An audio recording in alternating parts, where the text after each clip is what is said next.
అవును సార్, చాలా దారుణం సార్. Yes sir. బాబు ఎస్ సార్. అసలే బాధలు ఉన్నారు, తాగండి బాబు.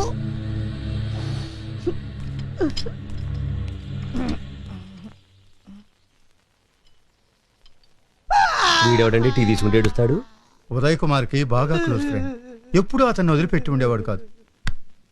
ఏం లాభండి, బాబు గారు పోయారు, ఇంకా బతికే ఉన్నారా? పాపం, ఆ దిగులతో ఇతర కూడా చచ్చిపోయేట్టున్నాడు. చూస్తే నేను కూడా వింటారా?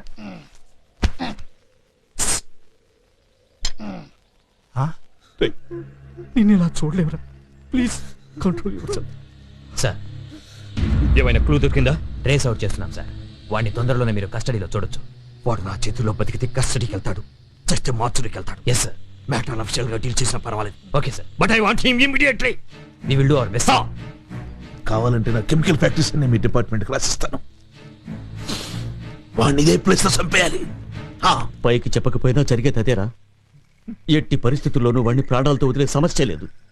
ఆఫ్టర్ ఆల్ ఒక ఫోన్ కాల్ కూడా నీ కాంపౌండ్ వాళ్ళు దాటి లోపలికి రావాలంటే 100 సెక్యూరిటీ ప్రాబ్లమ్స్ ఫేస్ చేయవలసి ఉంటుంది. అలాంటిది వాడు నీ కొడుకుని చెప్పి మరీ చంపాడు అంటే he's not an ordinary fellow. ఎవడై ఉంటాడు?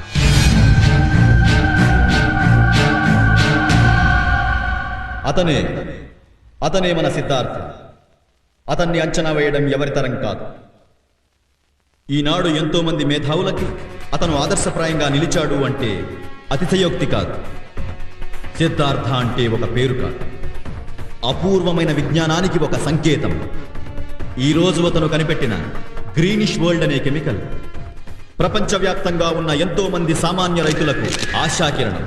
అందుకే ఈ పెస్టిసైడ్ ఫార్ములాను కొనడానికి ప్రపంచంలో ఎన్నో దేశాలు పోటీ పడుతున్నా, మిలియన్ల డాలర్లు ఇస్తామని ఆశ పెడుతున్నా, సిద్ధార్థ మాత్రం నాకు కోట్ల డాలర్లు అక్కర్లేదు, మట్టిని నమ్ముకున్న నా దేశ ప్రజలు ఒక్క పూటైనా అన్నం తింటే చాలని తను పుట్టిన గ్రామానికే వెళ్ళి అక్కడి నుంచే ఈ ప్రోడక్ట్ని రిలీజ్ చేద్దామనుకుంటున్నాడు.